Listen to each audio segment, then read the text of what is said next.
When it comes to the Magic the Gathering reserved list, most players have visions in their head of the most expensive and powerful cards that have ever existed. They're hard to come by and they'll never be reprinted again. But the truth is, the reserved list holds a dark secret. There are a ton of genuinely awful Magic cards that exist that no player would really want to have anything to do with. And today, I'm going to take you on a journey to show you just how awful these reserved list cards can be. Magic. I am a wizard! History. I'm an old wizard! The Magic Historian. My bones hurt. Greetings!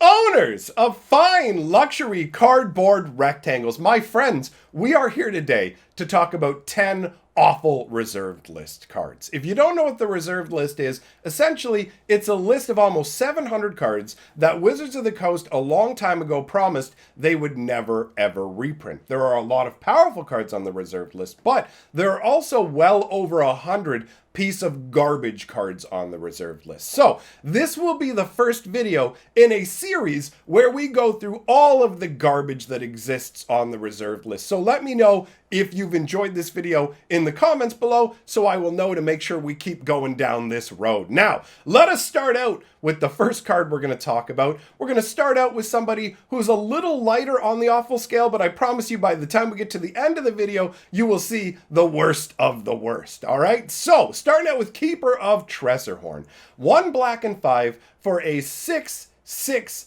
Keeper Beast. If Keeper of Tressorhorn attacks and is not blocked, it deals no damage to defending player this turn, and that player loses 2 life. Effects that prevent or redirect damage cannot be used to counter this loss of life. I'm glad that in the current times, everybody just knows that loss of life can't be countered in any way, so we don't need all this extra text baggage, but old school Magic cards were very wordy. So ultimately, this is 6 mana for a 6/6. If it attacks and your opponent chooses not to block it, they're only going to lose 2 life. Sure, the life loss is unstoppable, but this card, it's pretty hard to argue, isn't terrible. This isn't going to lead you to feel good. It's like, wow, it's a 6/6, but only when I interact with creatures. And if you swing with it, your opponent can just be like, I'll let it through and take 2, as if you just had a worthless little grizzly bear coming in. So, I mean, this is a pretty terrible card. And I like the fact that he looks so big and beefy, but he also just looks dejected. Like he's just kind of leaning back like, man, I don't like my life.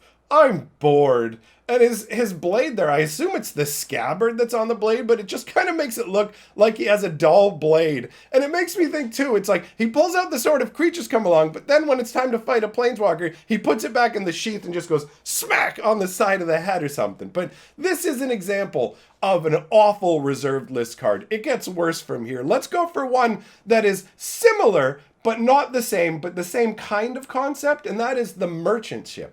It's 1 blue to summon a 0/2 ship. Woohoo! Blow me over. Shiver me timbers, matey. 0/2 for a blue. It's a merchant ship. Oh, yay, I've always wanted a vessel full of merchants. I'm caught in a magical battle. Oh no, he's summoning dragons and demons. I know what I'll do. I'll summon up my noodle boat that's full of fat merchants. Throw money at him, merchants. So, what the merchant ship does must be pretty amazing, right? Let's take a look. If merchant ship attacks and is not blocked, you gain 2 life. Okay, so if it attacks and is not blocked, it's 0/2. If they have any creatures at all, it's going to be blocked. Nobody's not going to block a 0/2. Now, take it a step further. Merchant ship can't attack unless your opponent has islands in play. They have to be playing blue for you even to be able to attack with this. And merchant ship is destroyed immediately if at any time you have no islands in play. Now, I get that they were going for something that makes sense from a flavor perspective, like, well, it's a boat, so if you don't have water, you don't got a boat, and if they don't have water, you can't sail over there. But this is genuinely an awful card. You have to pay a blue, put it out, hope it survives a turn, attack, hope they have no blockers, hope they have islands, and you get 2 life. That's an insane amount of hoops to jump through. Although I will say I've always enjoyed the artwork for this card. You know, just sitting in the city port, I've always dug that. But this card has always struck me as one of the absolute worst cards I've ever seen. And I like terrible life loss cards. Life gain cards, I should say. Keeper of Tressorhorn, get out of my brain. But I like how the Keeper of Tressorhorn's all like, if I attack and I'm not blocked, opponent loses 2 life. And the merchant ship's like, if I'm attacked and not blocked, you gain 2 life. And they're both terrible. Let's move on to the next card. So this is Urzas Mitre. I want you to know something about this from a story perspective, because I talk about old school Magic lore on my Fantasy Geographic channel. This Mitre is literally filled with Thran Power Stones. That's the only reason Urza even wanted it, but it's literally filled with gemstones. It's too bad the card itself is terrible. So it's a 3 casting cost artifact. It's a poly artifact. So if you don't know what that means, the old school wording for things was basically mono artifact meant that it tapped to be used. You could only use it once. Poly artifact meant you could use it as many times as you want. And once you hear this ability, you're really going to feel, wow, I can't believe I can do this so many times a turn. So 3 to put out, 3 to activate, draw 1 card from your library every time an artifact of yours goes to the graveyard. Can only let you draw 1 card per artifact destruction. May not be used when you destroy an artifact to gain benefits from another card. Like, legitimately, this is so bad. It's 3 to put out, 3 mana, draw a card, only activate this ability when an artifact goes to your graveyard, and not if you sacrificed it to anything. If you sacrifice the artifact yourself, you can't activate this to draw a card. So it costs 6 mana to get the first card. Your opponent essentially has to be destroying your artifacts because you're not allowed to sacrifice them. Although I guess technically if you attack with artifact creatures, it's just so awful, which sucks because the artwork is amazing, dude. It's got this crazy religious hat vibe, like, check it out, I'm the Pope of Magic, get wrecked. And it's like, what does your Pope hat do? Nothing of note. You know, like, they're like, you can never get this again. We're never reprinting it. This is from our private reserve stock. Like, it's so bad. Okay, let's see the next card. Nameless Race. Oh, the card that had so much potential but ultimately just failed. This is what's known as a color hoser style card, all right? So Nameless Race is one black and 3 for a star. I'm just going to say XX because I'm used to XX now. So it's an XX creature. It's got trample. Pay X life when bringing Nameless Race into play. So essentially as an additional cost. As an additional cost when you cast Nameless Race, pay X life, okay? Effects that prevent or redirect damage can't be used to counter this life loss. Ooh. When Nameless Race is brought into play, X may not be greater than the total number of white cards all opponents have in play and their graveyards. So first of all, you have to pay 4 mana for this XX. And secondly, you can only make it as big as the number of white cards that your opponent have in play and in their graveyard. So if your opponents aren't playing white, you can't set it as anything. You'll cast this and it will be a 0/0, and it's impossible to make it bigger, right? Like, it's literally, and the artwork is a little bit weird in terms of it's just like a couple of kung fu guys with like an airbender fire mark on their face, or like it's just a couple of monks, and it's like there's no name for these guys. I mean, I feel like they're distinctive enough that they would definitely have a name, and it's like, hey, you know those guys with the big old flame marks on their face and the bald head and the little monk's tail coming off? Oh, you mean the Nameless Race? I'm like, well, we could call them Fire McBaldos. Why are they called the Nameless Race? It's actually, let's be real, Nameless Race is a cool name, but ultimately the card is terrible. This is genuinely awful and never to be reprinted again. After that, we've got Hidden Path. All right, Hidden Path is 4 green and 2 for an enchantment that says all green creatures gain Forest Walk. Now, admittedly, there are certain cards you're going to see in this video series that you may disagree are genuinely terrible cards, but I will always explain my logic for why it's on the list. The reason Hidden Path is on the list is because the only time this, first of all, its casting cost is absurd. It's 4 green and 2. And that's anytime you see 4 of a particular mana symbol on a card, you know that's crazy and you better be getting something amazing. So this is 6 mana for an enchantment, and all it does is give your green creatures Forest Walk. And Forest Walk, if you're not familiar with the ability, means that if you have out a forest and my creatures have Forest Walk, they're unblockable. But you'll notice this is a universal style application of the ability. All green creatures, not all green creatures you control. So it affects your opponent's green creatures as well, which means if you put it out, you're essentially saying, you can't block my guys, I can't block your guys. And you're spending 6 mana to make it that the reality. It just seems like you're setting yourself behind. This is not really advantageous. Sure, you can try and maneuver them into having a forest to take advantage of it, but ultimately, this card is terrible. Let's be real. You know, like the flavor text is funky, where it says, where moments before we were lost beyond hope, the strange floating light showed us the way and restored our morale. And that's Vervamon the Elder. But Vervamon, what about the fact that the lights are also leading all our enemies through the forest to destroy us? This doesn't seem like the best scenario for us, bro. This card is not a good card. Never to be reprinted again. After that, we've got Goblin Flotilla. Look at me, I'm on a boat, ma. So, the Goblin Flotilla is 1 red and 2 for a 2/2 Goblin from Fallen Empires. It's got Island Walk, so that's actually funky. You know what I mean? That's a color hoser ability that actually works. But then look at the rest of it.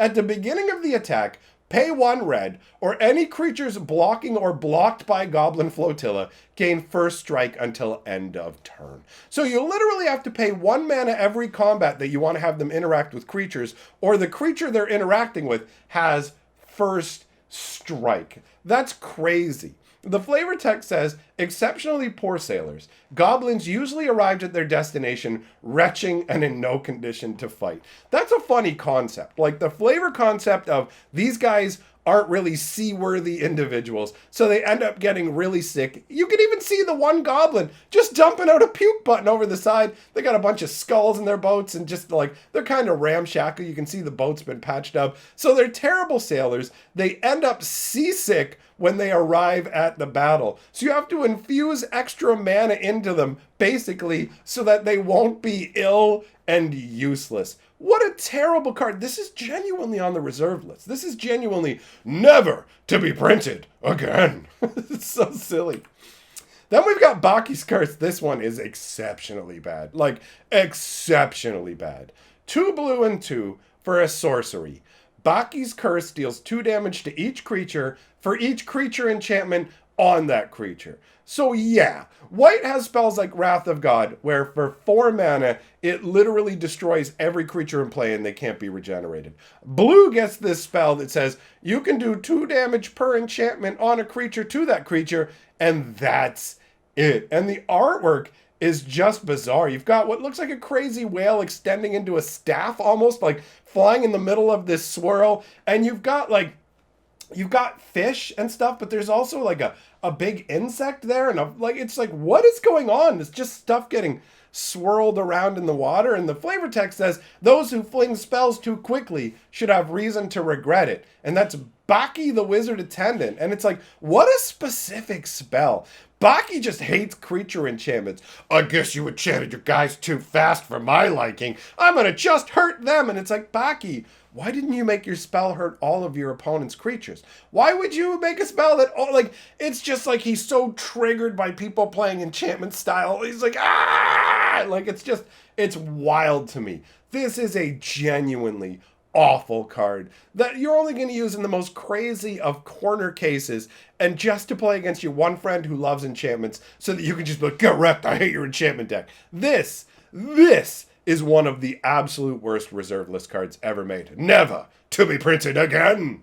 After that, we've got Formation. Now, Formation is 1 white and 1 as an instant. It gives target creature banding until end of turn. Now, banding itself isn't a terrible ability. Some people think it's a bad ability. It's genuinely a strong ability. It's too strong of ability in some cases, right? Giving it for 1 turn and whatever for 2 mana isn't good enough, right? But this card, you could theoretically argue there are situations where banding might be relevant, but ultimately you're paying 1 and 1 to give 1 creature banding, and you have to wait until your next turn's upkeep to draw a card from it. So this is slow and clunky. It's awful by today's standards, genuinely useless. The flavor text says, I've been a warrior for over 400 years, and yet each generation of Khaljorans teaches me new tricks. There can be no better allies. And this is Tveti of Kelsinko, Elvish Hunter. That's high praise, but the artwork shows, check it out, they got a bunch of emus or ostriches, and they're forcing them to run in the snow. I've been a warrior for 400 years, and them forcing birds to run impresses me beyond compare. This card is awful. Just awful. Why would you want to play with this? Surprise, I've got banding. Like, the surprise aspect of it only is going to work in a defensive capacity, because to use banding on the attack, you have to use it before you declare attackers. So it's literally only ever going to be relevant as a defensive spell, which makes this right here genuinely awful. And never to be reprinted again. After that, we've got Rock of Kur Ridges from the original Alpha set. 1 red and 3 for a 3/3 flyer. Now, admittedly, red didn't have much in the way of flying, and maybe back in the day, this would be okay. But this is literally just 4 mana for a 3/3 flyer. This is a rare, too. Keep that in mind. This is a rare. This is reserved list. It will never be reprinted again. Not by any merits of the card, although admittedly, I do enjoy the artwork. I like the rock just standing there with like a dude in his claw, and you see a little boat sailing off. Oh, we're up on such a peaceful little cruise. Wait, is that a giant rock tearing somebody apart? The flavor text says, we encountered a valley topped with immense boulders and eerie rock formations. Suddenly, one of these boulders toppled from its perch and sprouted gargantuan wings, casting a shadow of darkness and sending us fleeing in terror. The artwork and the flavor text make for an awesome combination, and they're pretty compelling. But the card itself is genuine trash and never to be printed again. After that, we've got the final and worst card for today's episode, my friends. This is the Wood Elemental. I actually played this guy on a Tree Folk deck because he fit in the theme. And let me tell you firsthand, this is the worst Magic card I've ever played with. This, genuinely hands down, is the most disappointing Magic card I've ever used in my whole life. So, 1 green and 3, it's an XX. The X's are determined by the number of untapped forests you sacrifice when Wood Elemental is brought into play. So to put this into perspective, if you want to even cast this guy, you need 5 lands out, okay? You need 4 mana to cast him. Now those lands are tapped. So then you can only sacrifice your 1 untapped forest. So you'd have to have 5 lands out, spend 4 mana, sacrifice a land, and you have a 1/1. If you want this guy to have a 6/6 body, that means you need 10 lands out. You have to pay 4 mana, sacrifice 6 lands. You're down 6 lands. It has no abilities. It doesn't have First Strike. It doesn't have Trample. It doesn't have any tricks to it whatsoever. It's literally the worst. Look at the artwork, though. He's just this big tree guy. Yeah, I'm a tree elemental. And there's like a million soldiers standing in front of it with like a sea of spears poking up. When I first saw the artwork, I never noticed the soldiers. I thought that he was like popping up out of the ground like you sacrificed forest, and he like shoots into the air like a giant, oh, I've just been launched. I'm going to the moon, mama. Like, that is the vibe that the artwork gives me. I still feel it if I don't pay attention. The soldiers feel kind of ghostly around it. They do give you a sense of scale, but the idea of sacrificing all those forests, it never worked out, guys. Do you know how many times I sacked a bunch of land to Wood Elemental to have it terrored, or Swords to Plowshared, or Fissured? Like, there's just so many far more efficient ways to destroy creatures,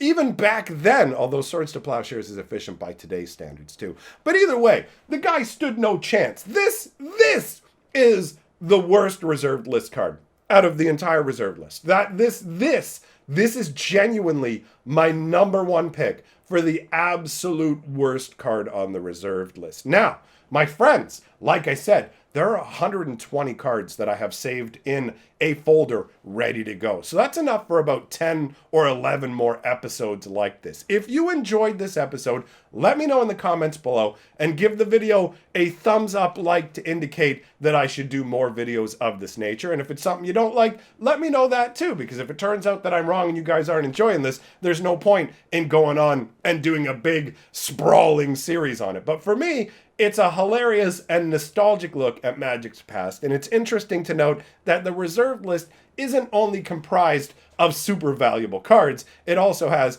a bunch of trash on it, like this guy right here. How dare you exist in Legends, Wood Elemental? I tried so hard and got so far, and in the end, Wood Elemental ruined my day. So, that's all I have to say for now. Big shout out to all my patrons. Thank you very much for supporting my channel. It means a lot to me. I will see all of you, my friends, in the next video. And if you want to know more about Urza from when I talked about Urzas Mitre, I'll leave a link up here to my Urza storyline playlist on my lore channel. Goodbye for now. See you next time.